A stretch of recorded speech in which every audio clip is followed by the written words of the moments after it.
Hello everyone and welcome back to my YouTube channel for this time something very different. So today I'll be giving my predictions for the 2021 Constructors Championship. Yes, my predictions for the 2021 Constructors Championship. I'll be starting from 10th place, going up to first place, showing you everything, every little detail, everything I thought about. So yeah, these are my predictions for the 2021 Constructors Championship predictions. Enjoy the video.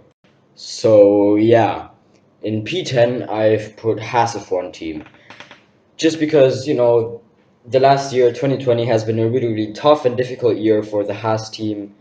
You know, Haas is the team with the lowest amount of budget, the lowest amount of people working there. So it was actually really hard for them to actually survive this pandemic. But yeah, as Günther Steiner said in public comments a few months ago or a few weeks ago, he doesn't expect too much from this season. Even though they signed two, well, great drivers in my opinion. Well, definitely Mick Schumacher is a great driver. He won the Formula 2 championship. He does have what it takes to drive in Formula 1. So on the one driver's side, it's really good. But I just think with the pandemic and everything, it was a really tough year for Haas. So P10 for them. So between eighth and ninth, in my opinion, I think it would be really close. But I've gone with the Williams team for P9. They were in 2019. They were basically not a Formula One team anymore. They were so far back.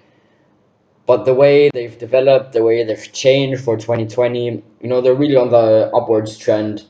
They were fighting in the midfield, or at least fighting with some other cars around them last year. So that was a really good step in the right direction. And with the new owners of Dortmund Capital, they bring in a lot of money. So yeah, Williams showed last year in 2020 that they can turn things around, and I think personally they have two great drivers. They have Nicolas Latifi, who, yes, he might not be the big driver or the biggest great deal, but they have George Russell, and George Russell is, in my opinion, one of the best, if not the best, young driver currently in Formula One, as he showed many times, and he will bring a lot of knowledge from Mercedes since he drove for them at the second Bahrain Grand Prix last year. Everything he learned there, he will bring that knowledge back to the Williams team to try and further develop the Williams car. So the Williams team in P9. And then in P8 I have to go with Alfa Romeo. Just because, the Alfa Romeo car in 2020 was sometimes even the worst car on the grid. It was not a great car. Obviously, a lot has to do with the Ferrari engine, but I just think, Ferrari's expecting their engine for next year to step up, so Alfa Romeo will benefit from that. They'll surely make a better car than this year because this car was not the breakthrough. And personally, I think they have two really great drivers. I rate Antonio Giovinazzi really high. I think he's a really good driver. So they have him and Kimi Raikkonen. He shows again and again that he's still a good driver. His first lap in Portugal this year. So yeah, he still has what it takes to drive in Formula One. That's why I've put Alfa Romeo ahead of Williams in P8. So now between P7 and P3 will be everything really close. I might get this horribly wrong, but yeah, in P7 I've put AlphaTauri. Just because, yeah, the AlphaTauri was definitely in the mix in the midfield last season. But we don't really know where the AlphaTauri car is really at because, Gasly was overperforming, Kvyat was underperforming. So yeah, I personally think the AlphaTauri was a great car. It was a really great car. Sometimes it was the best of the midfield, but I think it was still a bit too inconsistent, and I don't think the overall package is as good as the other midfield teams have or will have. And they have a great driver in Pierre Gasly. Great driver. He won the Italian Grand Prix with them. He went on the podium with them. But they're bringing Yuki Tsunoda. Even though he had a breakthrough year in Formula 2 in his rookie season in Formula 2, he claimed P3 in the championship. But I think he will take some time to adapt to Formula 1. And with the package that AlphaTauri delivers, I think AlphaTauri will be in P7. So in P6, and this might surprise many of you, I have put Alpine Racing. I personally think they will not make as a good car as the other midfield teams will make. Plus, two of their midfield rivals will have a Mercedes engine. So yeah, I don't expect wonders from Alpine. And honestly, they bring back Fernando Alonso. Don't get me wrong, Fernando Alonso in his prime years was one of the best drivers that ever existed. Definitely top 10 Formula 1 drivers that ever existed in his prime. But he hasn't raced in a Formula category for over 2 years now, and I don't think we're seeing the old Fernando back in Formula One. Yes, it might be an improved version of what we saw between 2015 and 2018, but I don't think it's the old Fernando. So I'm not expecting wonders from him, and I just think with the package that Alpine will have and the fact that they have Fernando Alonso, I've put them in P6 for the Constructors Championship next year. In P5, I've put Scuderia Ferrari. They had a shocking year this year. Really, really shocking. Yeah, really, really disappointing year this year they had. The engine was bad, the car was bad, everything was bad, nothing was working. But I definitely think that they will make a better car for next year. They've understood what they've done wrong. They'll make a better car for next year. And apparently, Mattia Binotto said that the engine for next year will be a lot better than the engine that they had this year. Obviously, you don't need to believe this, but if this is true, Scuderia Ferrari will definitely make a step back up. But I just think McLaren and Aston Martin and Red Bull will be too far ahead.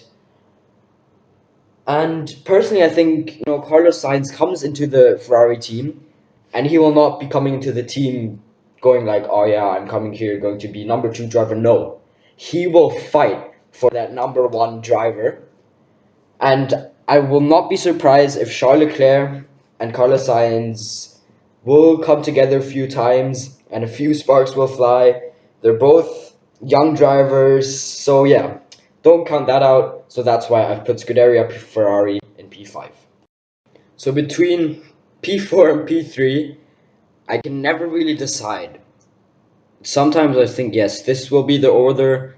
A few days later, I'll think, no, that's going to be the order. So this can go horribly wrong. But in P4, I've put McLaren. Last year, the car was definitely the worst car between the two, between McLaren and Aston Martin. But Aston Martin, they've got deducted 15 points. Plus, they had some engine issues, like the podium in Bahrain that Sergio Perez lost, and some other issues, and they didn't execute the things as well as McLaren. But I think they'll fix that for this year. And yeah, McLaren bring in Daniel Ricciardo, who is in the form of his life.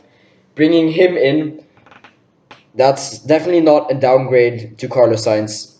I personally think Carlos Sainz is a great driver, one of the best drivers that is currently on the grid. But replacing him with Daniel Ricciardo, that is not as bad. And Lando Norris is a great driver, one of the best young drivers out there.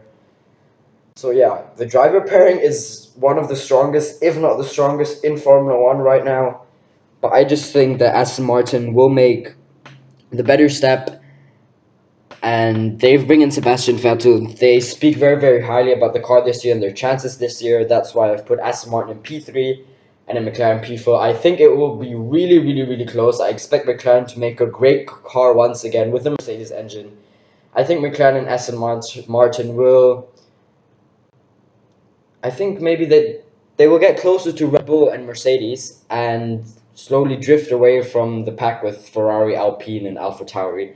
So yeah, McLaren in P4, Aston Martin in P3. This can go horribly wrong, but that's my prediction for now. We'll see. I hope I'm correct.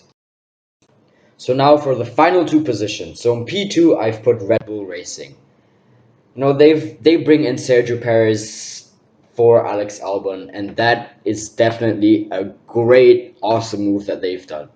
I respect Alex Albon, and I feel for him. I really, really feel for him. I feel sorry for him that he lost his seat. But bringing in Checo Perez, who will be alongside Max Verstappen, who personally I think is the best driver currently in Formula One, this is, I said before McLaren might have the best driver pairing. I think I'll change my mind. Red Bull has the best driver pairing in Formula One at the moment. Sergio Perez, the way he treats his tires, the way he looks after his tires, Max Verstappen with his aggression. I think that's a really, really good driver lineup. I think Red Bull and Mercedes will make similar good cars. But, Sergio Perez will take a bit of time to get into the rhythm, get into the Red Bull system, and that this might take him a few races, and that, personally, in my opinion, will cost Red Bull the Constructors Championship, and Mercedes also have two great drivers. I know a lot of people speak really, really bad about Valtteri Bottas, but he's a good driver. And they have obviously, well, Lewis Hamilton didn't sign a contract yet, but we all know it is going to happen. So yeah, that's my prediction for the Constructors Championship in 2021. Here you have it one more time. I hope I'm right. I hope you can agree on some things with me. If you disagree with some things, let me know in the comments. I hope you enjoyed this video. I'll bring out a new video on Friday with my driver's predictions for 2021. So thank you very much for watching. I hope you enjoyed. See you next time. Goodbye.